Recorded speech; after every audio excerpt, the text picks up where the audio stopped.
Khoảng 1:30 sáng ngày 18 tháng 11, bà Nguyễn Thị Hoa, sống tại tổ K25, xã Trà Tân, thành phố Đà Nẵng, cùng con trai Nguyễn Văn Linh giật mình tỉnh dậy khi nghe tiếng đập cửa hét lớn của người hàng xóm tên thường gọi là Tèo.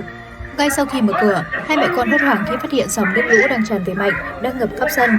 Bà Hoa không kịp nghĩ nhiều, chỉ chạy vào phòng lấy túi và giấy tờ quan trọng, kéo theo đứa cháu ngoại 5 tuổi lao ra cửa. May mắn, gia đình bà Hoa cùng nhiều người trong xóm kịp chạy lên ngọn đồi cao cách đó chục mét lánh nạn an toàn. Được biết, anh Tèo là hộ dân sống gần sông nhất nên sớm phát hiện dòng nước lũ và đêm xảy ra vụ việc.